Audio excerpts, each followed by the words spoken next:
Prevention and Rehabilitation Act has been a long time coming to reform the criminal justice system. The city's not healthy, and the county and the state is going to die. They have to change this equation, put the money, help out, get the good people, but it has to start now, because where we're sitting, Sam and I talk about it every day. There's nothing going to turn this around if we can't make this case. So I applaud everybody for doing this today. My staff will be very much involved to help. Thank you.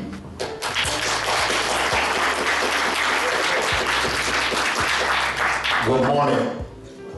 I want to thank Representative Potter, give him a big hand, our Senator, our Senior Senator, Margaret Rose Henry, Liz Allen, Dr. McDowell, Representative J.J. Johnson, who chairs a key committee in the legislature on this issue. I'm happy to be with our county exec, Tom Gordon and Sam Guy on this panel. We are at a critical juncture in the life of our state.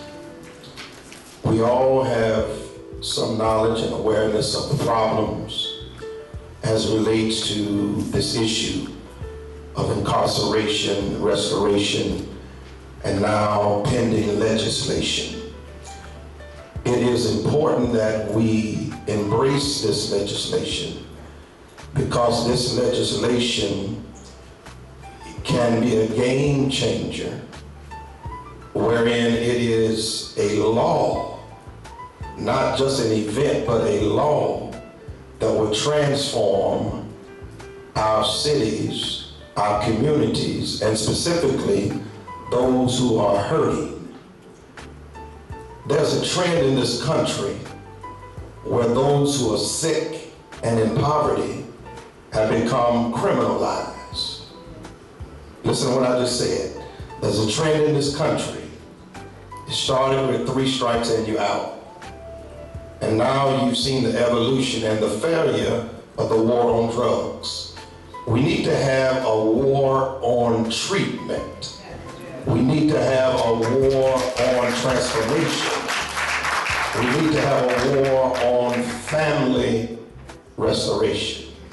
And so as a pastor of the Canaan Baptist Church, as chairman of the Delaware Black Caucus, and as council president, along with all of those who are up here and those who are out there who will speak later, we must guarantee that this legislation becomes law and put all of our resources and our weight and our influence behind this legislation in the House and in the Senate.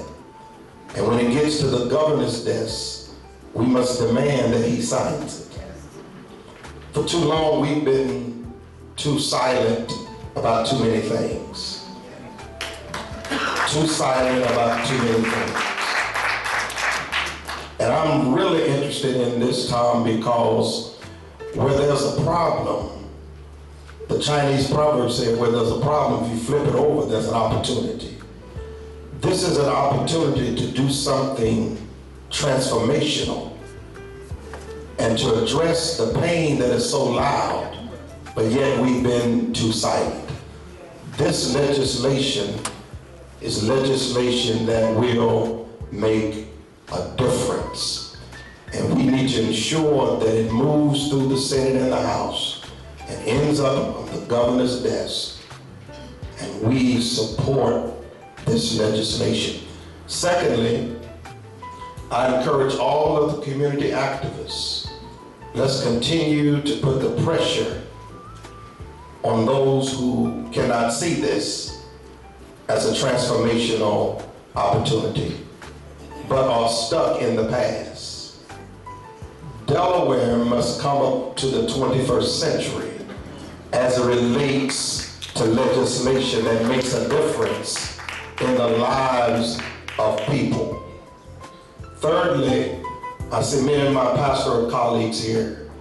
We must open our churches, continue to open our churches, our mosques and our temples, and say to those who are re-entering back into society that without God in your life, it will be very difficult to change in terms of a long-term change. Data has shown that when there is support for those who are re-entering in the community, specifically in the spiritual community, that the chances go down for them recidivating if there's a relationship with God or Allah or higher power, however you want to call it. But we know the power of legislation, the power of spirituality, and the power of a job. At the end of the day, if this passes, and I'm sure it will, then we must say to the governor, we want you to sign this, and then let's measure it.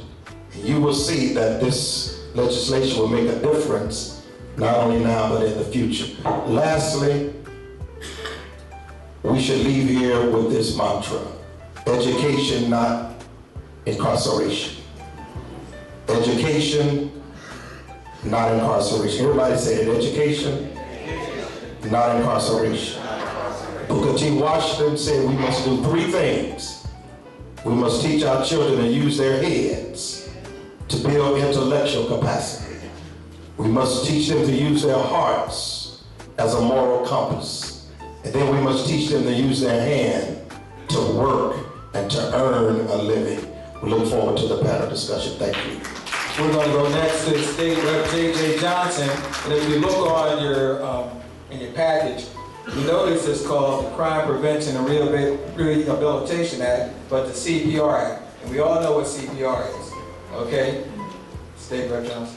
Thank you, Representative Potter. I also like to begin by thanking Representative Potter, Senator Henry, activist Liz Allen, and the great Dr. Louis McDowell. Thank you so much. First of all, I don't want to cover everything that everybody's covered already that got us in the position we are today. But one of the things that wasn't discussed this morning, we talked about minimum mandatory and the drug law, but one of the things that wasn't discussed was the truth in sentencing law. Does everybody know what truth in sentencing law is? Truth in sentence, basically in 1989, they passed the truth in sentencing law. And that more or less did away with the role of the parole board. That meant that instead of being eligible for parole after you served 1/3 of your sentence, you were no longer eligible for parole. You had truth in sentence. You had to do the sentence that you were given. The only way you would be able to change your sentence would be through sentence modification. And the parole board was allowed to not rule on sentence modification, but give a recommendation to the sentencing judge on sentence modification. And that changed in 1989. That law was passed in 1989. And anybody sentenced after 1990 would fall under the truth in sentencing law. We've seen, because of the truth in sentencing law, before you were eligible for parole, you went before the parole board, and the parole board was more or less allowed to discuss, what do you have on the outside as far as reentry is concerned, and set up systems for you for reentry. We no longer have that when the truth in sentencing law was passed. That was when the truth in sentencing law was passed. We were spending something like $80 million a year on corrections. Does anybody have any idea what this year's recommended budget for the corrections department is? What is it? 56 million. 280 some million. $273 million. The governor's recommended budget for corrections this year. 273 million. It was 268 last year. This year is $273 million. That's how much money we're spending in corrections. And we're good in the state of sending people to jail. We have a mass incarceration problem in the country. We incarcerate more people in country in the world. We have a mass incarceration problem in the country. And it's even more in the state of Delaware.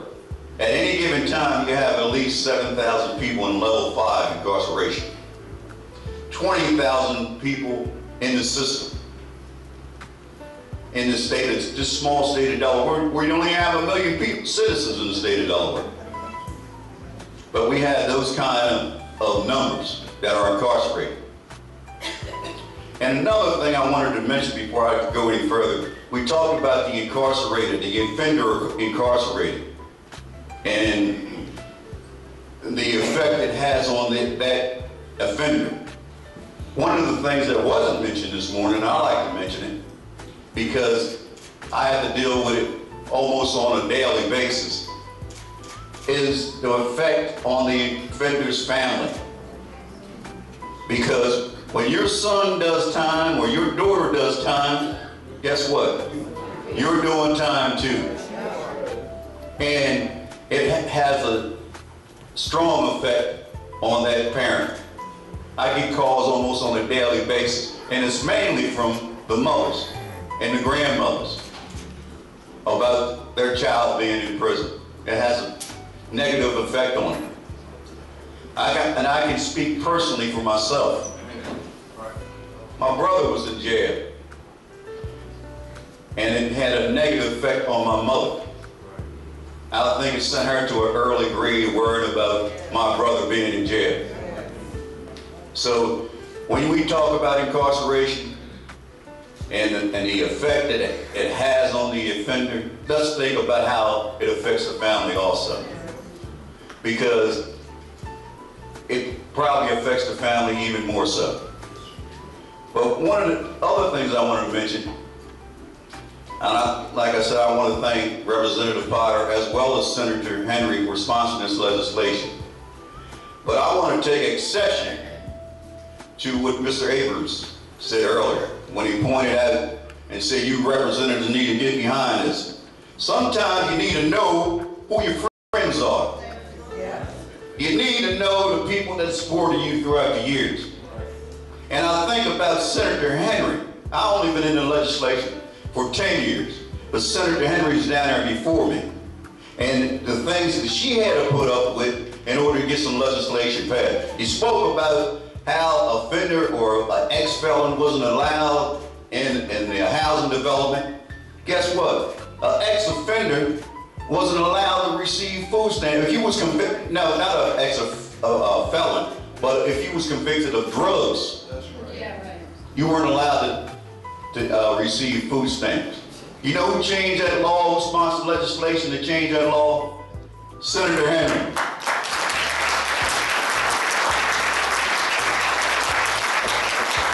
We talk about reforming the drug sentencing laws. We had a bill passed in the last session, House Bill 19. If you get a chance, look at House Bill 19.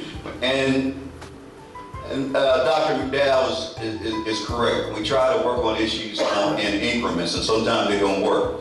And sometimes we have to go back and make subtle changes. But we passed a law in the last session, in 146th General Assembly, HB 19. And that reformed some of the drug sentencing law. It erased the minimum mandatory sentencing on some law. And you know who sponsored that legislation? Representative Melanie Smith. Melanie Smith, she's a supporter. You have a supporter here, a legislator here, a recently new legislator, a freshman, that has been fighting not only the Republicans, but the Democrats in our caucus as it pertains to education. And her name is Kim Williams. Kim Williams. Because we got to begin with education. And you need to know who your friends are. Who's been fighting for education for our kids for years? George Evans, stand up, George.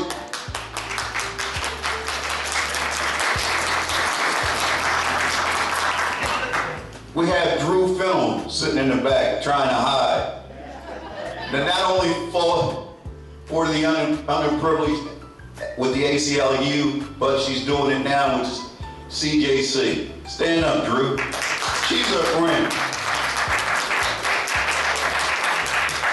Yeah, Brendan O'Neill, public defender. And you may have read some news in the paper a couple of days ago about the public defender's office. Well, let me tell you, you cannot blame it on the public defender's office. You cannot blame it on the public defender. You got to blame it on the state and the judiciary system and the way we set it up. One of the big issues and one of the big problems that we're having in the public defender's office now is the conflict of interest. Conflict attorneys. Guess what? We changed that 2 years ago where the conflict attorneys were in the court system. So we thought we was going to make a big change and address that issue by putting a conflict attorney in the public defender's office. Now we're running into a new problem. Now we're going to blame the public defender's office when we should be blaming all of us. All of us are involved in that. So just don't blame the public defender's office. Thank you for doing a great job, Rick. All right. We're going to move on to the honorable. When you finish, take that. I wasn't finished with you. Oh, no. No, go ahead and finish. He's wound up here. Go ahead. The bottom line is you have friends in the General Assembly. You have friends in the public, and we need to embrace our friends, and I support the legislation, and I wish everyone the best. All right, thank you. We're going to move to a guy most of you know, the Honorable Sam Guy, who's a former councilman, and he's an attorney. Sam Guy? Yes, thank you.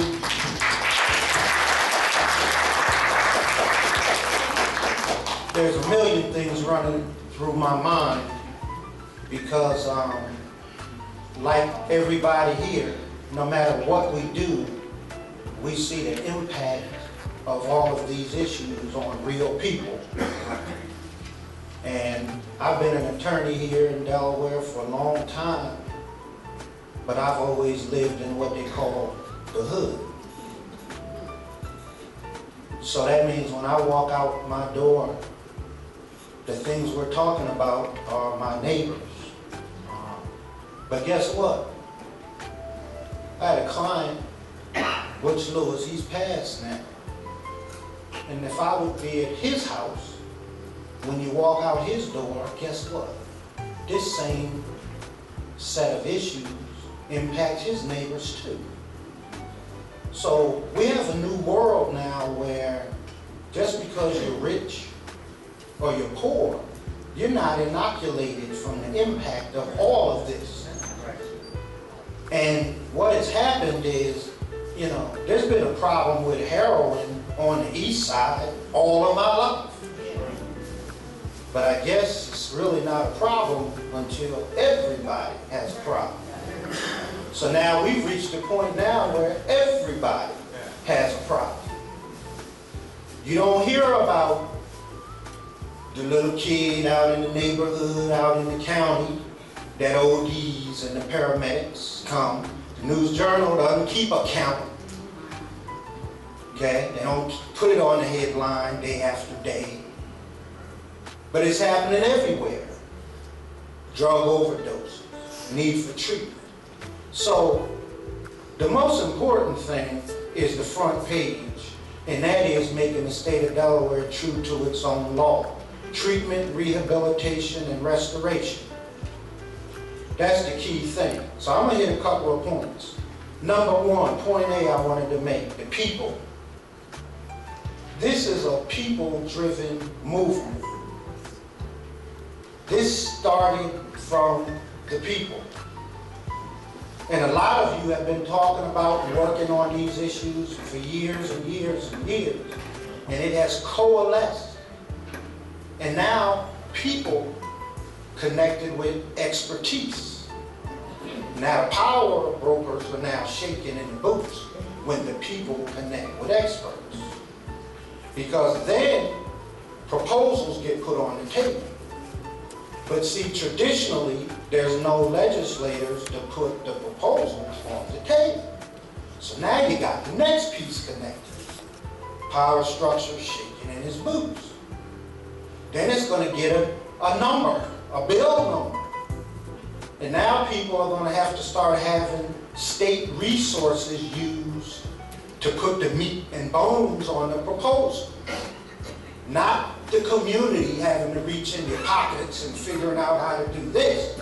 But now you have legislative committees and departmental staff being brought to the table because we have legislators, and there's going to be more co-sponsors, or there's going to be folks who may lose their positions because there's more people hurting nowadays than there are people doing well. Okay? And so now the people, you have to do your job and you have to keep that social network and them emails going out, and there's this legislation and people going to community meetings and political meetings and asking their elected officials, do you support this? And you start making people say, hey, this is important. Because see, when an elected official gets 2 calls about an issue, they got 2 calls about an issue. When an elected official gets like 50 calls about an issue, and I'm not talking about a form letter, I'm talking about actual calls from real people saying, I'm in favor of this legislation and here's some of the reasons why, which means you have to get educated, as was stated earlier. You have to read this so that you can be part of the people out promoting it. You can't just read the headline, the title. Read it. It's good reading. It's good stuff in it. Right? So I'm very encouraged. That was point A. Point B I wanted to move to. I slightly touched on this. This here is about eliminating the pain and suffering. Because Delaware has done a terrible job with its educational system, and in particular in the city of Wilmington, the state of Delaware, back 20-some years ago, decided to chart a course that destroyed the educational system for children in Wilmington. But it's very harmful for kids out in the county. I've taught kids from Glasgow Trailer Park, and they're having as big a problem as kids in the city because some things are racial and some things are economic and class-based. And if you start to connect all of that up together, you realize if you're here in this room, the odds of you being a millionaire and billionaire is pretty low. And if there was an election, there's more regular people here than there are millionaire and billionaires. So why do the regular people keep putting people in place that support what the rich folks need and don't put in place what you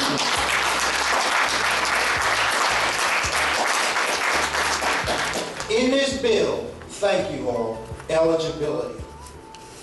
Remember, you couldn't get any treatment unless you were a criminal?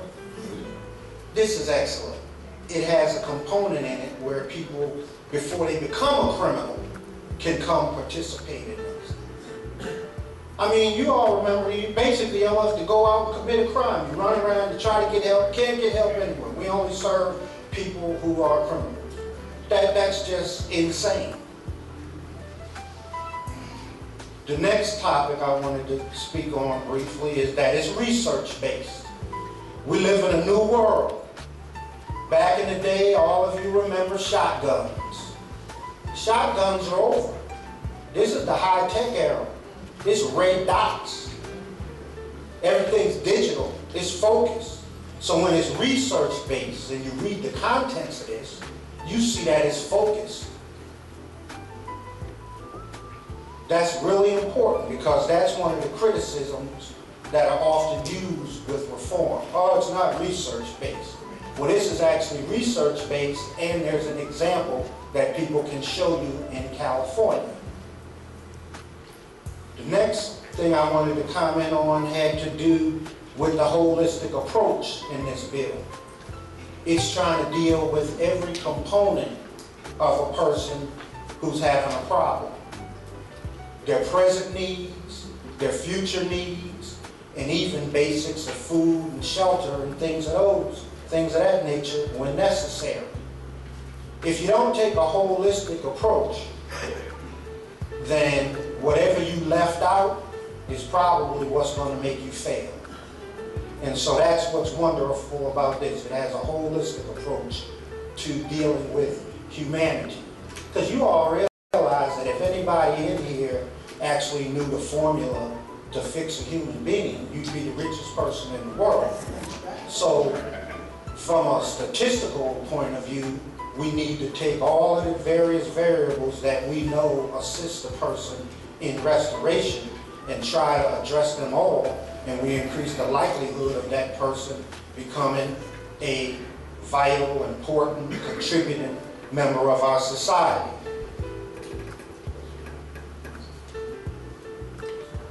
Next item, A, B, C, D, E, money. This is the game changer here, the money. Okay, the game changer. In the past, if a person was suffering, police department gets more money, they get to hire more police, corrections gets more money, they get to build more, the people who build the prisons make more money, constructing prisons, the people who work in the prisons make more money, the court system expands, more judges, more public defenders, more prosecutors, all the staff, all of that, the nonprofits with their pre-trial services that people are ordered to attend, and then you have Department of Corrections after the fact, probation and parole. So all the money was being spent in those segments of society. When they talk about, what was the President Obama spending all those millions of dollars on? Stimulus package. That's the stimulus package for all of the people who work in those industries. So every time a person gets arrested, all these people make money. This is the game changer, because what it's saying is, we're not spending all of this money in this arena. We're directing the money to meet the needs of the people who are suffering.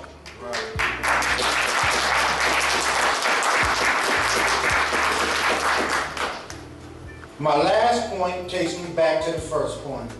Thank you for the effort here that has continued, commenced, whatever term you want to use. Treatment, rehabilitation, and restoration. That's a formula, and it's a godly formula. When you start talking about restoration, that's godly, and I'm not trying to step on anybody's toes in a religious sense. Whatever you believe in religiously, restoration is something that we all agree is something that's good. And there's nothing more beautiful than seeing a person who somehow put themselves or ended up in harm's way, and to see them restored and the kind of person they are as they deal with the rest of humanity. And so if we can help restore people, we can feel good about that. Well, now we're going to take a few questions, and I know there's many, and so let me turn on the other mic, ask your question, and then we'll get them to answer as best possible. This is a work in process. We know that we got to shape and form this legislation, and that's why we want to be very transparent, hear what you have to say, and make that a part of this legislation. So we got nothing to hide, but everything to gain. All right, where do we begin? We got a young lady right here. Let me take, Rodney, go this way. We're going to shuffle a couple of these mics around. Let me go here. I guess I better hold this so we can keep this moving here. Good afternoon, gentlemen, or good morning. I am so glad to be in this forum because I have a proposal that is in the finishing stage to surrender to the state. And the focus point in that proposal is education and drug rehabilitation for re-entry program back into the society. But my question to you, I'm a firm believer of approaching the problem so you can rectify the cause of the problem.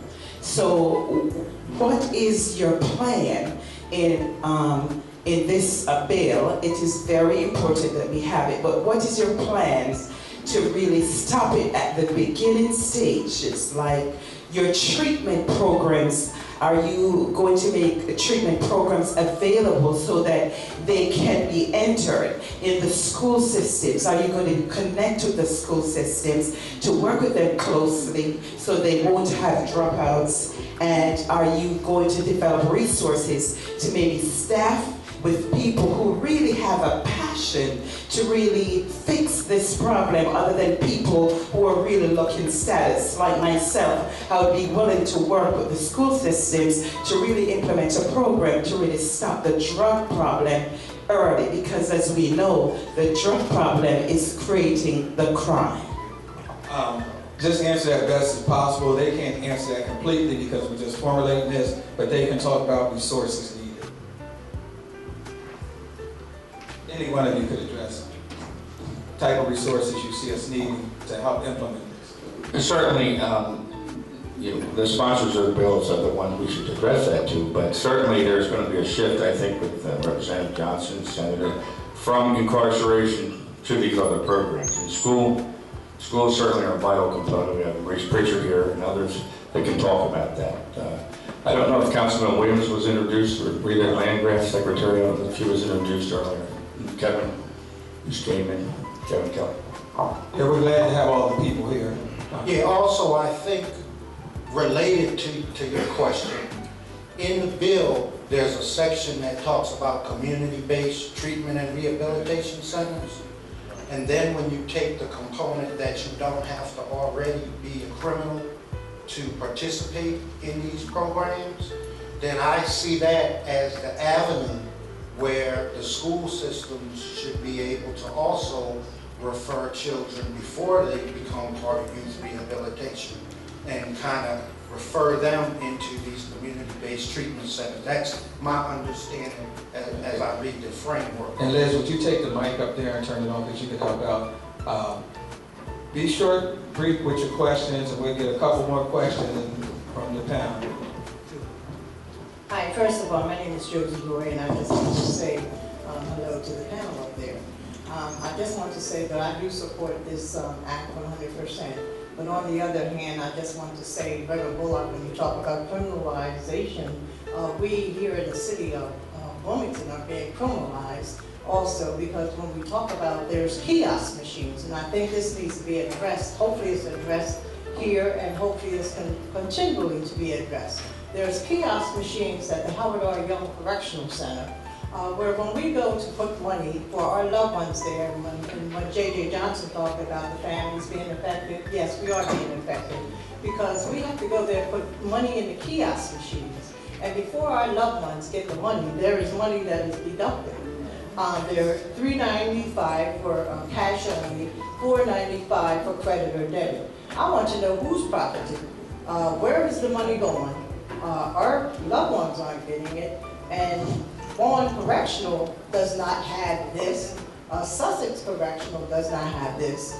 And they say that because of the rural area and because they're poor, they don't have it. We're poor here too. So why do we have to have it? And this is something that really needs to be looked into. I want to thank J.J. Johnson. I know you want to speak, but I want to thank Give me a chance. And I want to thank Senator Henry, because I did bring this up at a meeting. And also want to thank Kathleen McCrae, because there is something that's being looked into. Hopefully this will change. I don't think it's fair that two institutions don't have it, but yet we have it here, but we struggle too to keep money in for our loved ones. I really hope that's addressed. Now, we're going to address that, but we want to stay focused on the bill, but he will address that. Go ahead, State Rep. Thank you, Representative Potter. Josie, you brought that issue to me before in a meeting. You also brought it to Senator Henry. And I told Senator Henry that we addressed that issue in the Joint Finance Committee meeting. And I asked her to get back with you. Apparently, Senator Henry didn't get back with you. But anyway, we're going to address that issue. And first of all, like I said earlier, I'm chairman of the Corrections Committee. And issues like that come before me. I try my best to address them. You can agree to that, Josie. Yes, I can. And when I have issues, I go right to the source. Just like yesterday, I spent the day, yesterday afternoon, over Dolores Baylor because they had a problem over there in Unit 9. And I went over there to address that issue. We are addressing your issue with the kiosks. We don't think it's fair. And like I said earlier, getting back to what I was telling you earlier, you have friends in a General Assembly, and you need to find out who your friends are. The first person that brought that issue up to address that issue was Senator Karen Peterson. She was also the one to address the issue when the family was being victimized with the telephone calls, how they was paying outrageous money for the telephone calls. And we're going to address that issue the same way. Thank you very much. We're going to move right along and take 2 more questions. Representative Potter, let me Yes. just a second address Josie. Yes, sir. Josie, and everyone here, there's something in this country called the prison industrial complex. The prison industrial complex, where people are making millions and billions of dollars from the prison system. The kiosk, somebody made that kiosk. Yes. Somebody manufactured that kiosk, they're making money. The telephone calls, somebody's making money. The uniform, someone's making money. The food, the forks, the toilet paper, the shoes, the socks. You can invest on Wall Street tonight in the prison industrial system.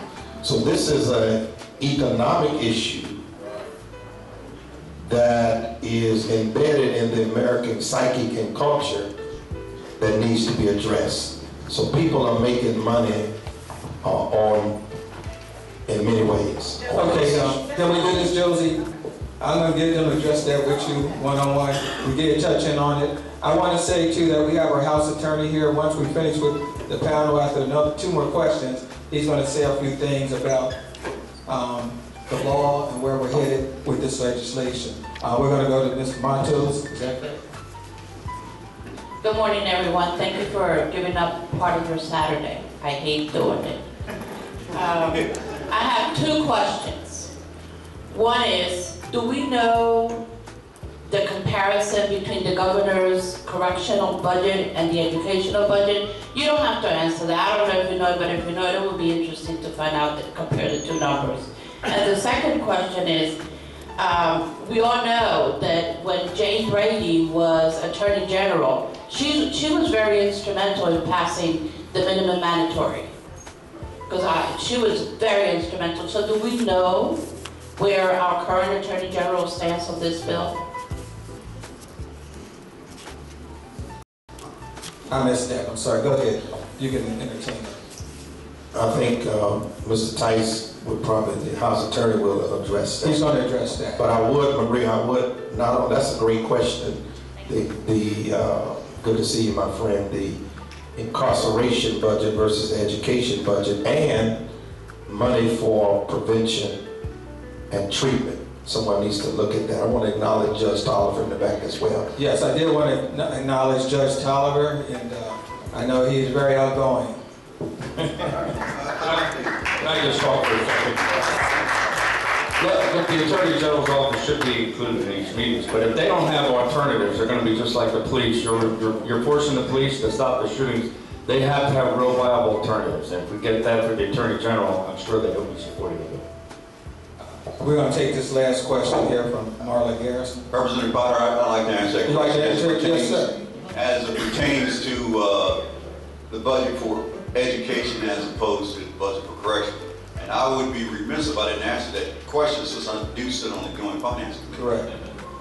The education budget is higher than the corrections budget. The education budget is over $300 billion. I can't give you the exact figure, but that is not talking about the entire education budget, because even though the state pays into the education budget, a lot of education budget comes from local funds. So it's, you have to add the two together, and it's a lot more than the correction budget. The next biggest budget is health and social services. All right, here you go. Thank you very much. Thank you all for coming out this morning. I am extremely encouraged. I'm here to speak for those who cannot speak for themselves, and those are the juvenile offenders, children of school age who find themselves being carted off to the police station and being given sentencing when they do not really even understand the law. There is a movement across this country to have juveniles that are non-violent offenders being taken in front of a jury of their peers. It's youth court and peer court. And I am going to take the bill home and dissect it to find out whether or not it will encompass those school-age children who have committed their first-time offense, to find out whether or not something could be done. There is training. I don't believe really in local control because a lot of the solutions that we have are national. Could you tell me whether or not anyone on the panel can tell me whether or not there is something within the bill that would incorporate a youth court or peer court component? Thank you. We do have in the legislation where it's going to involve the court system, and we can define that even more in just a second. I'll bring that over to Mr. Floyd McDowell quickly, and then we're going to bring the House Attorney up. Mr. McDowell, can you address about drug courts, please? What was the question? Oh, this will serve everyone that's arrested or put into harm's way through our criminal justice system. With children, it would heavily involve parents, schools, and other key people who are involved in their lives. Let me also react to something that we haven't mentioned. I failed to mention it, and this is very, very important. We're talking here primarily, and that's proper, about what this will do for human beings and their families, our fellow human beings.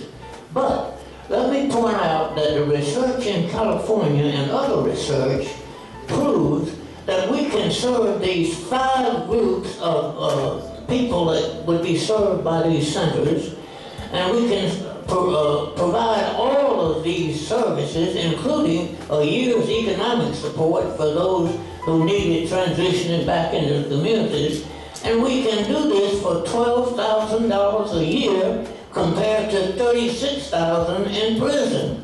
So everyone we save or help save will give us $24,000 in tax money.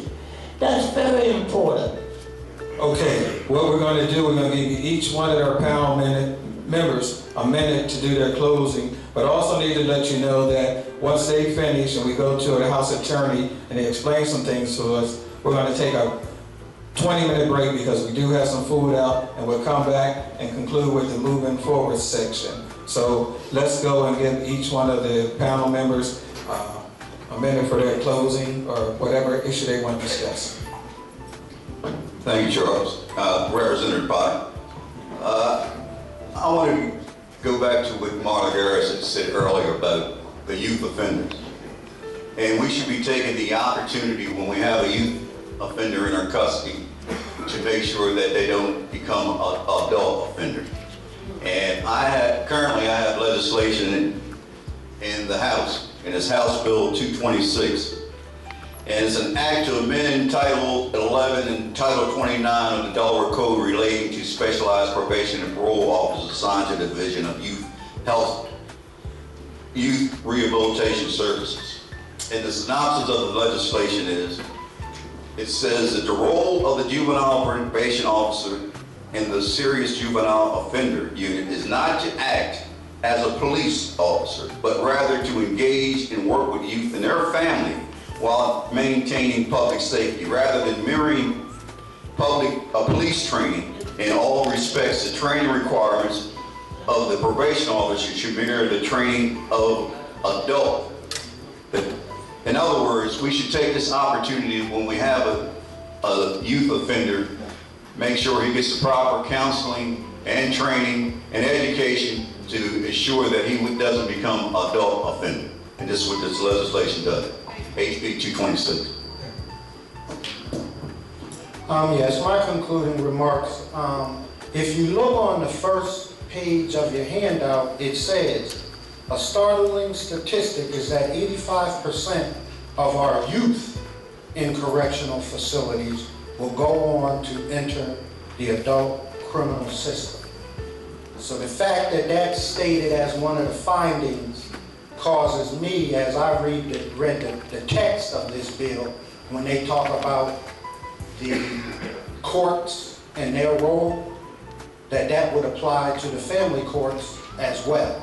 So I would read this in that expansive way, and I'm sure that's the intent given the findings. But I also want to comment on Josie's.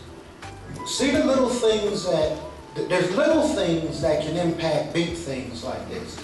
Because while a person's incarcerated, their plan for restoration is being created.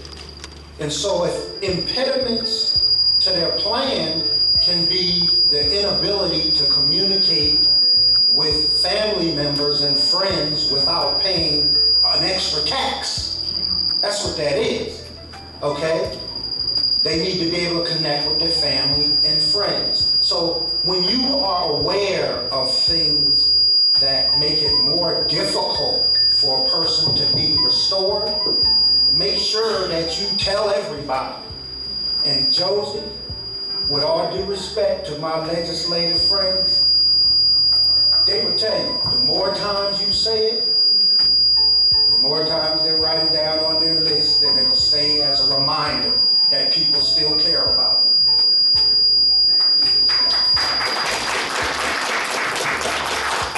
And I appreciate everybody's opportunity to be here this morning, especially the people that brought this bill forward. I think it's very comprehensive.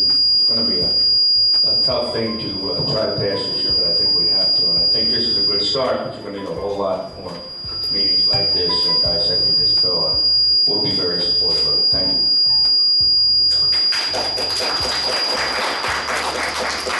I want to thank Representative Potter and Senator Henry. Let's give them another big hand.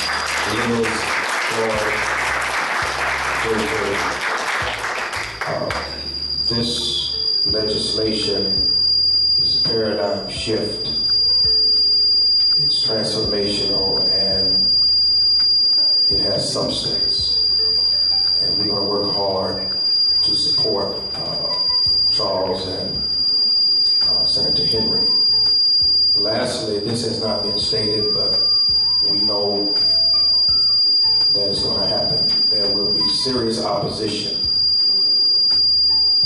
to this legislation because it impacts a lot of people in different ways.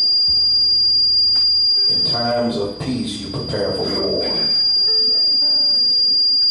So let us be prepared to deal with those who will oppose this legislation for reasons seen and unseen. And keep in mind that this can be a beginning to change lives and prevent future devastation in our community. I support this as a pastor, as a legislator, and as chairman of the Delaware Black Caucus. We want to thank the panel, and we're going to now hear from Mr. Tice, who is the House Attorney and very distinguished gentleman.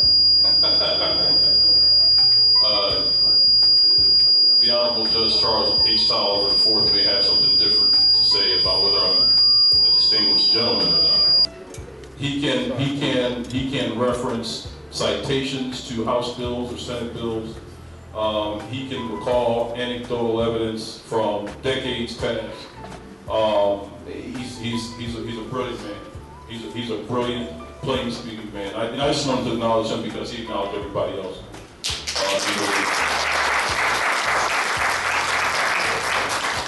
So, my social engineering friends, we're here to talk about public policy. That's what this discussion is about. You can't talk about public policy without talking about process. I have a very narrow function here. I don't have an opinion. I have a job. And my job is to be concerned about the process. Dr.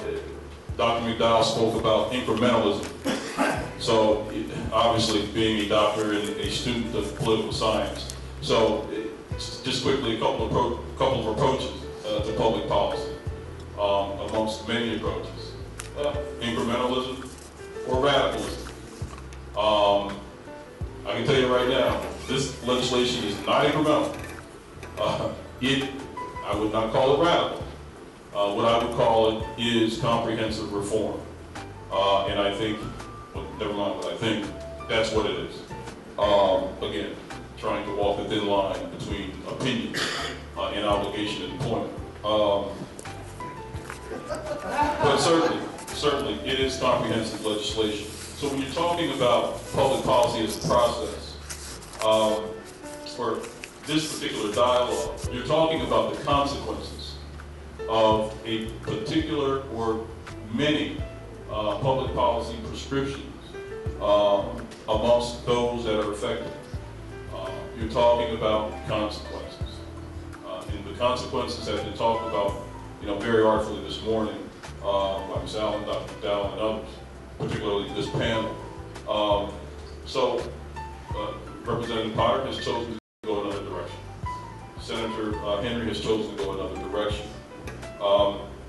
So as it relates to public policy, the process itself, you identify a problem, you develop some policy prescription, you actually draft legislation, you have to do the hard work as Reverend Dr. Bullock, county president, said, you have to go through the troubling waters to get it passed. After that, I think it was also Reverend Bullock that said you have to look back at what you did. And once you take a look back, then you augment. And I would say probably hasn't been much looking back, and certainly hasn't been much augmentation. So that's again what brings us here this morning. And again, my narrow role as we are here today, as it relates to the public policy process, is the design of the legislation, the actual drafting. There was a question about where the AG stood on this particular piece of legislation. As I stand here this morning on February 22nd, I can't tell you that, but I can tell you we'll know very shortly. And again, just to reference Dr. Bullock, you can assume, you can foresee that there will be some adversaries as we continue through the process. But going back to actual legislation itself, you go through the actual conceptual phase. I don't know of anybody that's better at going through the conceptual phase than Dr. McDowell. And I think you have seen the result, the work product, a serious concept put on paper. Beyond the concept, then we have to go into actual legislative language. And he has embarked upon both of those. Once you get past that, you go into the actual technical drafting, and that's why I'm standing before you. So, and through all those phases, by the way, there are conversations like this, serious dialogue with all the stakeholders. Because again, it is a process, and it takes form over time with the relevant input from all the necessary parties. So that is essentially the process, and I wanted to talk to you about process and where we are in the process. What you see this morning will change. It will change because it will touch many titles in the Delaware Code, and that is my function. And actually, it will probably be the function of one of my colleagues, another House attorney, because we will be writing it in tandem. We are writing it in tandem. Because it is a major piece of legislation, and it takes a lot of legal manpower to get done technically. Because once we submit our product it goes to the codifiers. They actually put it in language and it comes out in the wonderful West reporting books that you will see when it is actually passed. And I am speaking that to the universe. So that is the process. It will take some time. Again, I would just like to emphasize that what you see this morning is conceptual, and it will change to a large extent, again, just to be Delaware specific, as County Executive Gordon said, because that is required if it is going to pass with both houses.